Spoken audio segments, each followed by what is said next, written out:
1월 19일 수요일 새벽 기도회를 드리겠습니다. 사도신경으로 신앙을 고백합니다. 전능하사 천지를 만드신 하나님 아버지를 내가 믿사오며 그 외아들 우리 주 예수 그리스도를 믿사오니 이는 성령으로 잉태하사 동정녀 마리아에게 나시고 본디오 빌라도에게 고난을 받으사 십자가에 못 박혀 죽으시고 장사한 지 사흘 만에 죽은 자 가운데서 다시 살아나시며 하늘에 오르사 전능하신 하나님 우편에 앉아 계시다가 저리로서 산자와 죽은 자를 심판하러 오시리라. 성령을 믿사오며 거룩한 공예와 성도가 서로 교통하는 것과 죄를 사하여 주시는 것과 몸이 다시 사는 것과 영원히 사는 것을 믿사옵나이다. 아멘. 오늘 주실 하나님의 말씀은 요한복음 6장 16절로 29절 말씀입니다. 제가 읽도록 하겠습니다. 저물매 제자들이 바다에서 내려가서 배를 타고 바다를 건너 가버나움으로 가는데 이미 어두웠고 예수는 아직 그들에게 오시지 아니하셨더니 큰 바람이 불어 파도가 일어나더라. 제자들이 노를 저어 10여리쯤 가다가 예수께서 바다 위로 걸어 배에 가까이 오심을 보고 두려워하거늘 이르시되 내니 두려워하지 말라 하신대 이에 기뻐서 배로 영접하니 배는 곧 그들이 가려던 땅에 이르렀더라. 이튿날 바다 건너편에 서 있던 무리가 배 한 척 외에는 다른 배가 거기에 없는 것과 또 어제 예수께서 제자들과 함께 그 배에 오르지 아니하시고 제자들만 가는 것을 보았더니 그러나 디베랴에서 배들이 주께서 축사하신 후 여럿이 떡 먹던 그곳에 가까이 왔더라. 무리가 거기서 예수도 안 계시고 제자들도 없음을 보고 곧 배들을 타고 예수를 찾으러 가버나움으로 가서 바다 건너편에서 만나 라비여 언제 여기 오셨나이까 하니 예수께서 대답하여 이르시되 내가 진실로 진실로 너희에게 이르노니 너희가 나를 찾는 것은 표적을 본 까닭이 아니요 떡을 먹고 배부른 까닭이로다.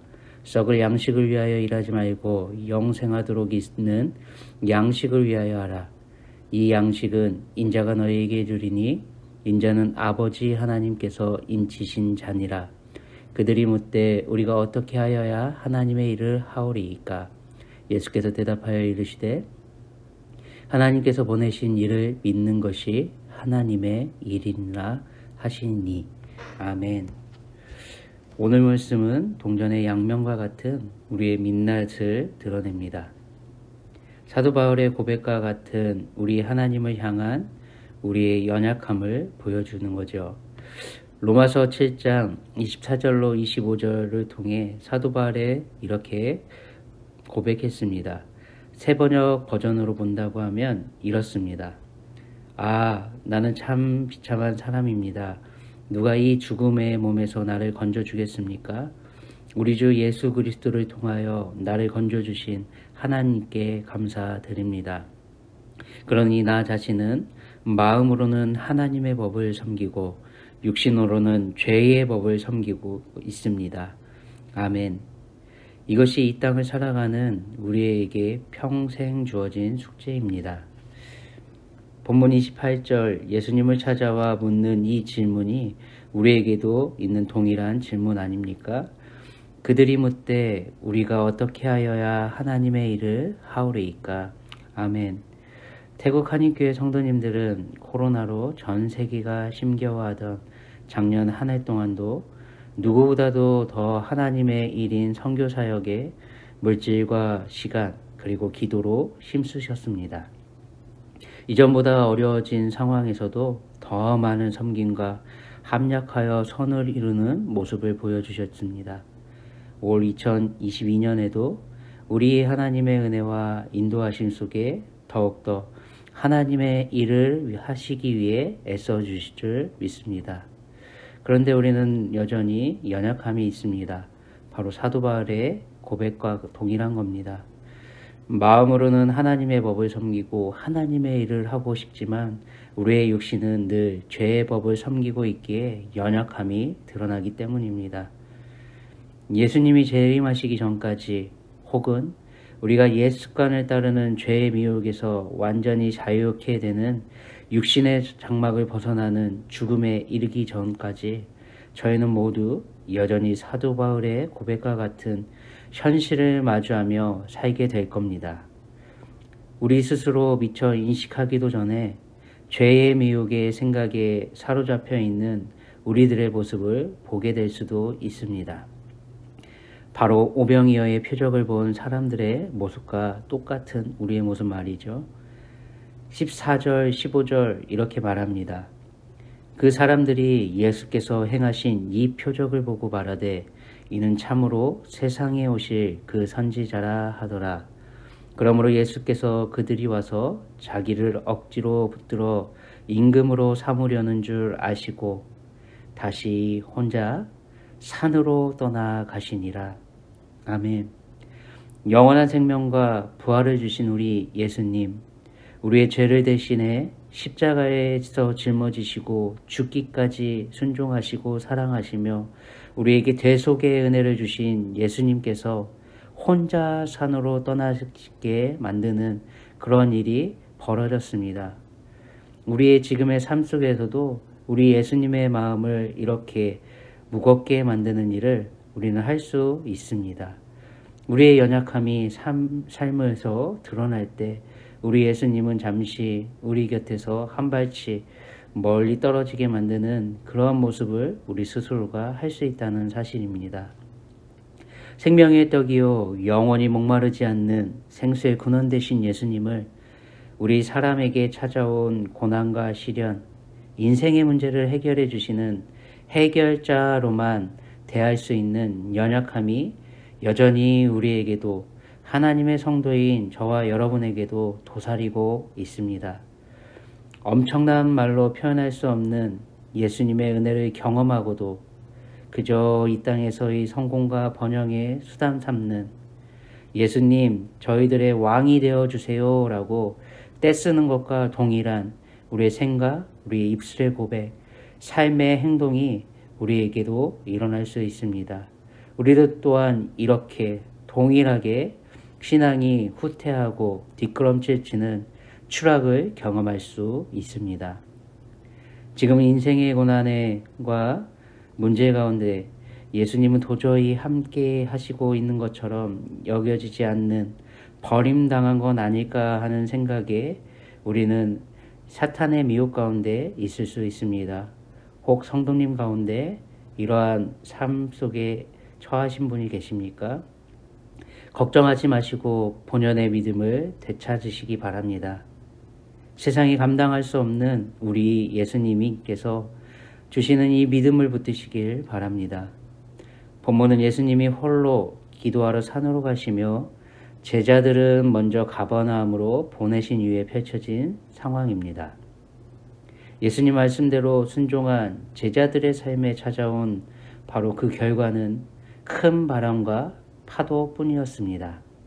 16절, 18절 저물매 제자들이 바다에 내려가서 배를 타고 바다를 건너 가버나움으로 가는데 이미 어두웠고 예수는 아직 그들에게 오시지 아니하셨더니 큰 바람이 불어 파도가 일어나더라.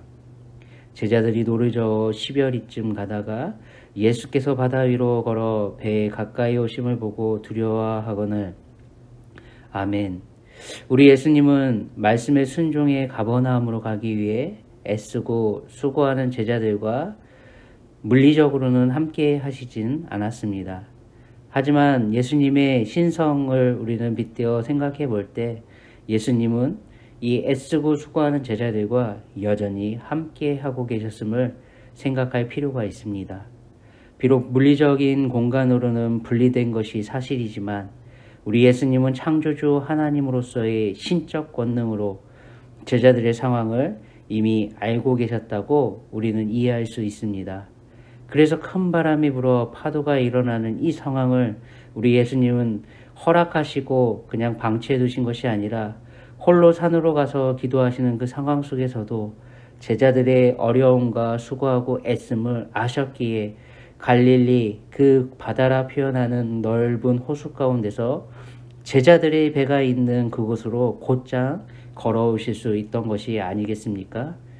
제자들이 두려워하는 걸 아시고 우리 예수님은 친히 제자들의 수준에 맞춰 두려움이 가득 찬 배로 오신 겁니다. 그리고 이렇게 말씀하십니다. 20절 이르시되 내니 두려워하지 말라. 아멘. 우리 예수님은 제자들이 두려움과 공포에서 바로 기쁨으로 인도해 가십니다. 그리고 예수님이 친히 말씀하셨던 말씀에 순종할 수 있도록 도와주심을 우리는 본문을 통해 확인해 볼 수 있습니다. 21절 이에 기뻐서 배로 영접하니 배는 곧 그들이 가려던 땅에 이르렀더라. 아멘.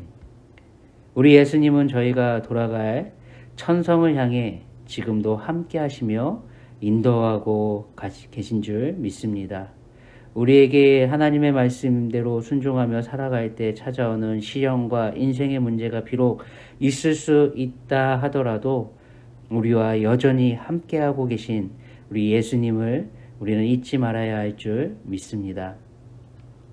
이튿날 사람들은 예수님을 찾아 가버나움으로 배를 타고 따라 찾아왔다고 말합니다.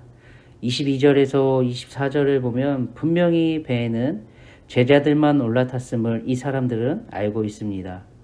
홀로 예수님께서 남아 산으로 가신 것도 알고 있기 때문입니다. 분명 예수님은 오병이어의 표적을 행하신 벳세다에 남아 계셨는데 아무리 찾아봐도 그곳에 예수님이 계시지 않았기 때문에 이들은 배를 타고 가버나움까지 찾아온 겁니다. 우리 예수님은 이들의 속마음, 우리 예수님을 찾는 이유를 모든 사람들에게 드러내 알려주십니다. 이들의 속마음은 앞서 살펴본 14절, 15절대로 예수님을 단순히 자신의 성공과 자신의 필요를 채우시는 임금으로 삼으려고 했던 것과 동일함을 우리는 알 수 있습니다. 26절 예수께서 대답하여 이르시되 내가 진실로 진실로 너에게 이르노니 너희가 나를 찾는 것은 표적을 본 까닭이 아니요 떡을 먹고 배부른 까닭이로다. 아멘. 우리 예수님은 보리떡 5개와 물고기 2마리로 남자만 5,000명가량 되는 큰 무리를 많은 사람들을 배불리 먹이셨습니다. 그러고도 예수님은 12광줄이나 가득 남게 하신 놀라운 표적을 보여주셨습니다. 바로 우리 예수님은 구원을 베푸시는 메시아이심을 성경을 통해 언약회를 통해 알려주신 인간을 죄에서 구원해 주실 유일하신 하나님이심을 이 표적을 통해 알려주셨는데 영원히 우리 안에 샘솟고 우리가 포기하지 못하는 영혼의 갈증을 해결해 주실 수 있는 그 분이심을 알려주셨는데 사람들은 예수님을 알아차리지 못했습니다. 왜 그렇습니까? 예수님은 구원을 약속하신 하나님이심을 알리시려고 이 표적을 행하셨는데도 사람들의 두 눈은 예수님을 하나님이심을 바라보는 시선에 머물지 못했기 때문입니다. 다시 말해 사람들의 관심은 저 하늘을 향해 갖고 있는 것이 아니라 단순히 이 세상에서 그들이 원하고 그들이 갈망하는 욕구를 충족하는 데만 있었기 때문입니다. 이들의 관심은 이 세상뿐이었습니다. 우리 예수님은 당신을 찾아온 무리와 제자들에게 그리고 지금 저희들에게도 동일하게 말씀하십니다. 27절 썩을 양식을 위하여 일하지 말고 영생하도록 있는 양식을 위하여 하라.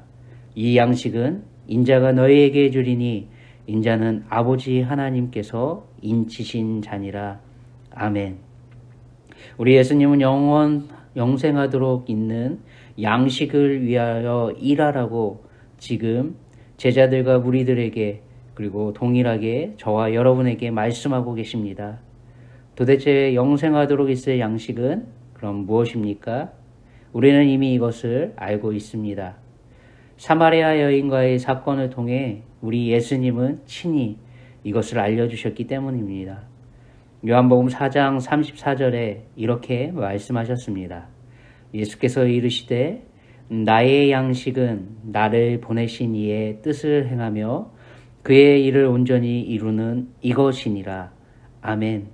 바로 우리에게 예수님이 주시는 영적인 양식은 다른 것이 아닙니다. 예수님을 보내신 하나님의 뜻을 행하는 것이요, 하나님의 일을 온전히 이루는 것이라는 줄 믿습니다. 즉, 영혼 구원을 위한 예수님의 삶을 그대로 본받아 우리도 철저하게 따라가며 살라는 것입니다. 이것이 바로 29절 하나님의 일입니다. 예수께서 대답하여 이르시되 하나님께서 보내신 이를 믿는 것이 하나님의 일이니라. 아멘. 바로 예수님이 우리의 유일한 구원주 되심을 바라보고 믿고 의지하며 예수님을 통해 구원을 받는 것이 하나님의 일이라는 사실입니다. 우리는 이것을 놓쳐서는 안 될 줄 믿습니다. 오늘 하루도 하나님의 일을 온전히 행하시는 태국 한인교회 성도님들의 삶이 되시길 간절히 소원합니다. 다른 것을 우선순위에 두는 것이 아니라 우리의 삶에 허락하신 영혼과 육신의 구원을 위해 우리가 예수님의 구원의 통로로 쓰임받게 되는 것이 우리의 가장 큰 소망으로 붙들고 살아야 할 줄 믿습니다. 예수님이 누구신지 정확하게 알고 믿는 일, 이 믿음 가운데 우리에게 주신 가정과 직장, 일터에서 우리 예수님께서 유일하신 우리의 구원주 되심을 드러내시고 전하시는데 오늘 하루도 최선을 다해 주시길 예수님의 이름으로 부탁드리며 축원드립니다. 기도합니다. 하나님 아버지, 오늘 하루를 하나님의 은혜 가운데 살 수 있도록 허락해 주심에 감사드립니다. 바라옵기는 태국 한인교회 성도님들 모두 오늘 하루의 삶을 통해 예수님을 더욱더 깊이 알아갈 수 있는 지혜와 지식을 더하여 주시옵소서. 또한 하나님께서 베푸시는 구원의 양식을 위해 오늘 하루도 하나님의 일을 하며 하나님의 일을 온전히 이루어 나가는데 최선을 다하고 책임을 다하는 충성스러운 성도로 살아가게 하여 주시옵소서. 존귀하신 예수님의 이름으로 기도드립니다. 아멘. 오늘 하루도 평안한 하루 보내십시오.